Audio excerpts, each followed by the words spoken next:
Welcome back. Our next guest founded his first company at age 19 while at Stanford with Palantir co-founder Joe Lonsdale. A few years later, he started his second business in the oil and gas space, and now is the founder and general partner of Prime Movers Lab. It's an early-stage venture firm that invests in breakthrough scientific startups.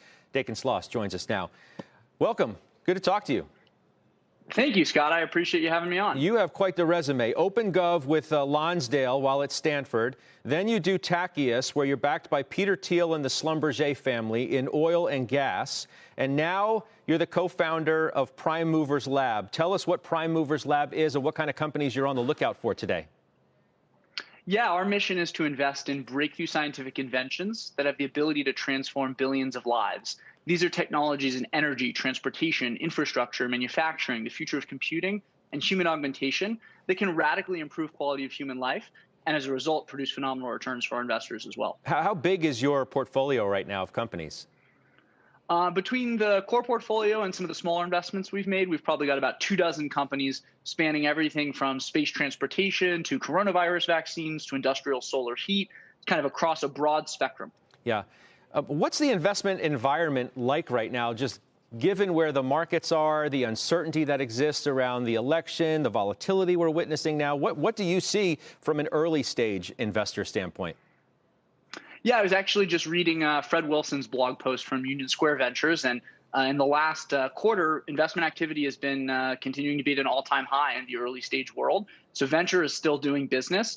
Historically, like when you see concern in the markets, it takes longer to kind of get to the early stage portion of the markets. But the reality is we're at this unique moment in time where exponential technologies actually have the ability to radically reshape our entire civilization. And so I think it makes sense to be investing in those kinds of technologies, regardless of kind of global macro circumstances, which obviously have some concerning and uncertain times ahead. Yeah. I mean, how does this happen at OpenGov at Stanford with Lonsdale? I mean, that's an interesting thing in and of itself, just because we've been talking about Palantir recently.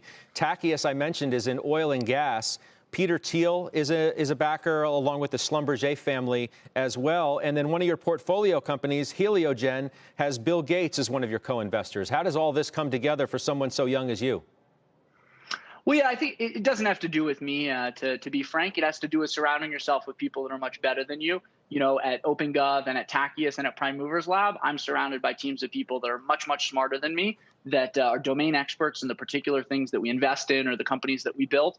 And, you give credit to the kind of the person who's the face, but it doesn't have to do with me. It has to do with the much, much better people around. I would ask you sort of what you think of the current environment as it relates to technology and comparisons that are being made to 1999 and the dot-com bubble. But considering you're only like 10 years old then, I'm gonna spare you that, since you have no recollection, I'm sure, of that whatsoever. But more recently, you do, I'm sure, have opinions on what's taking place with SPACs and what the message, if any, is about they're sending about the kind of investing that is going to deliver the biggest amount of alpha in the years ahead. Yeah, I mean, I think the way people have talked about the SPAC story, particularly the last couple of weeks, with concern around fraud and Nikola and things like that, makes total sense. Anytime there's a new financial innovation, there's going to be, and I know it's not a new financial innovation, but a lot of activity around a financial innovation. There's going to be a lot of issues that pop up that have to be worked out. And this happens in the private markets as well, right? Like in private markets, people lose money on investments all the time, and it's a few big winners that make the difference. I think the much more positive take on the story is it's been a decade where all of the growth in the economy has been happening in private markets, and that hasn't been something that the average retail investor has had access to.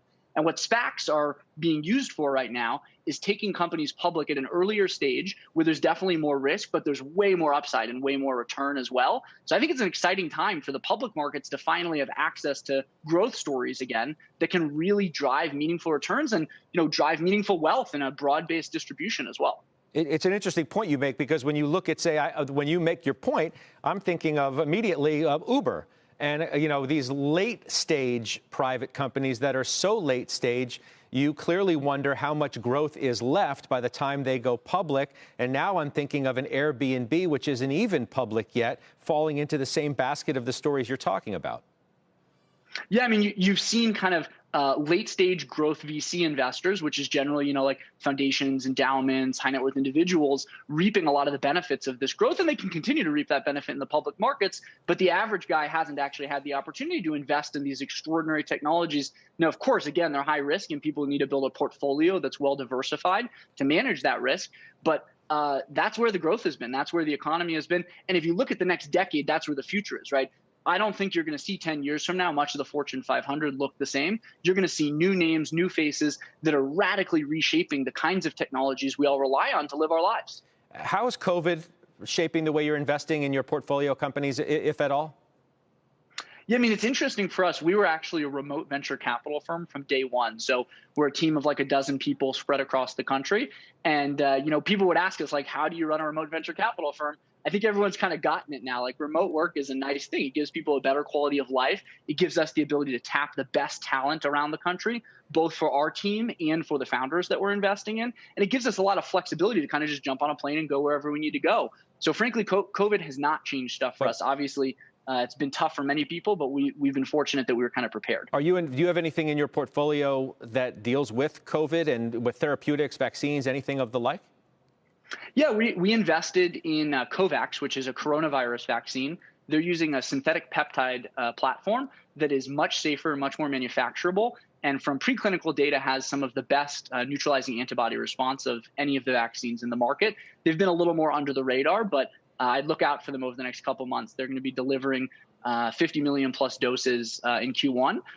So it's an exciting time for the portfolio and mostly for what impact we can have in terms of helping to end this pandemic. Where are they in terms of trials in the pipeline? Yeah, so if you look them up, they're in their phase 1 in Taiwan, and then they're going to be going into phase 2s in parallel in Taiwan, Brazil, and the U.S. In the coming months. Interesting. Good to talk to you. Dickens, we'll catch up with you again soon. Be well. Thank you so much for your time. All right, that's Dickens Sloss joining us. Ahead, we're tracking the